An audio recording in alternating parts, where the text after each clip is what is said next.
This week's tidbit, brought to you by Child Care Resources, is on life science. My name is Brianne, and myself, along with Coach Marie and her family, are going to share with you about life science and early learning. This is the investigation of living things like animals, plants, and human beings. Children learn big concepts through discovery. Bugs and insects are always a win with children. They are fascinated with the life cycles of these tiny creatures that they see in the world around them. There are so many activities that you can do with children on bugs. Here is a Play-Doh building bug activity. It's great for toddlers through school age. All you need is some Play-Doh and some different collage materials to help the children build their bugs. Another idea you can do is a gluing activity where children build bugs out of collage paper or natural materials like leaves and sticks. You can read The Very Hungry Caterpillar and make the Hungry Caterpillar book with each child. There are more activities in the links. Learn the parts of the body. Good for all ages. Increase the vocabulary and depth of teaching with the ages of the children you're working with. Encompass learning through all your daily activities. Consider songs about our body, like head, shoulders, knees, and toes.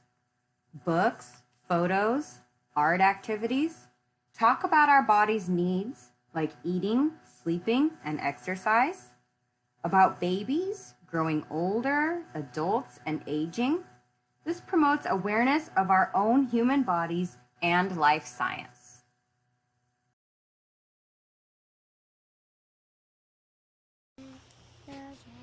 Abdomen, abdomen, head, thorax, abdomen, abdomen, eyes, antennas, mouth, and wings, head, thorax, abdomen, abdomen. Plants are all around us. Some provide us with food or even wood for shelter. Growing plants is an incredible hands-on experience for children to witness and discover their life cycles. In the next few videos, I'll show you some plant life science activities to try with the children in your care. It's summer and flowers are in full bloom. Why not bring some into the classroom? Have a bouquet or go cut some from yours or a neighbor's yard with their permission. You can bring them in for the children as an art activity at first, where they maybe are painting using the colors that they see in the flowers. You can keep the flowers in the window or by your science nature area. And even before they begin to fade, the kids can be smelling and touching the flowers, and you could encourage that. But as the flowers begin to wilt, or at any time, you can also clip the flowers and have a sensory activity out. The kids can then touch them, feel them, smell them. They can cut them. They can pull them apart. They can see how they get crunchy when they dry. This is a great sensory activity as well as science and nature. One science nature activity that you can do with the children is to propagate plants.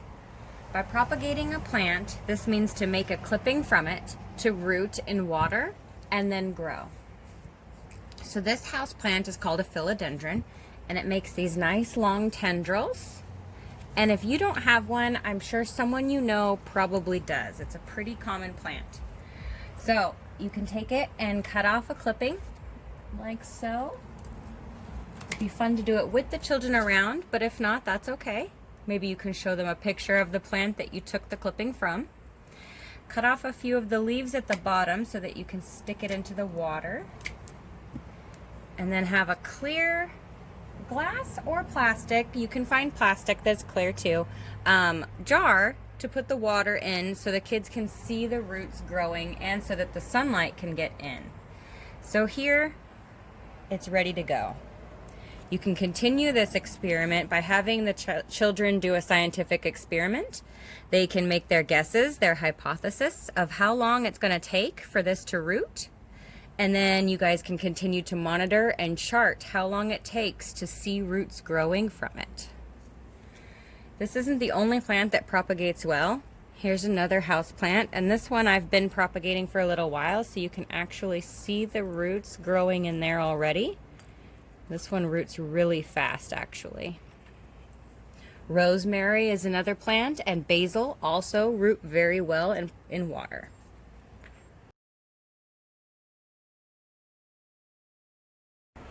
Here is a garden to table science nature activity that you can do with children.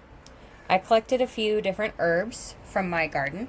You could collect them from a local community garden. Maybe a neighbor has them growing. You could go to a local farmer's market. I'm sure they wouldn't mind donating a few clippings to children's education.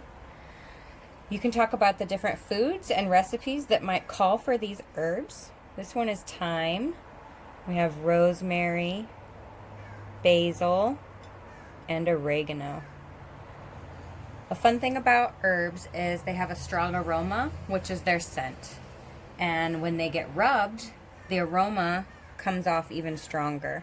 So kids can rub them and then smell them again to see how much stronger the smell is. Another fun fact about these herbs is most herbs propagate well in water. So like the activity before, you could also take these clippings, put them in a glass or clear jar of water, and they will root with sunlight. One activity you could try is an animal sorting Venn diagram. This activity is most suitable for preschool and school-aged children. For this, you will need 3 different colors of paper, different types of animal figures. If you're low on figures, you could print photos and laminate them for repeat use, pencil, and scissors.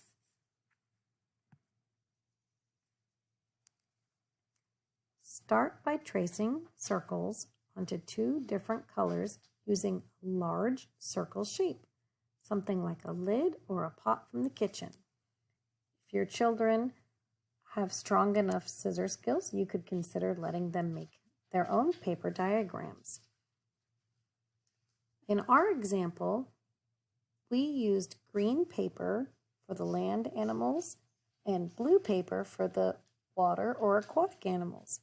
That third color in the middle that we put overlapping where the 2 colors meet is for the semi-aquatic animals. This helps children to be able to sort animals into main categories and then see where those main categories have overlap.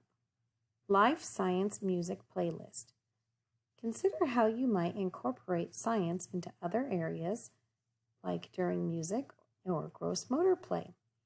Listed here, we have several songs, all related to life science. We even have songs listed in Spanish and in Arabic.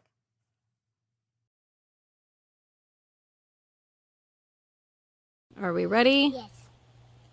There was a farmer who had a tree, and apples grew upon it. A-P-P-L-E, A-P-P-L-E, A-P-P-L-E, the apples grew upon it. Additional science resources. Additional resources listed below are also found in the PDF version of the weekly tidbit. It's the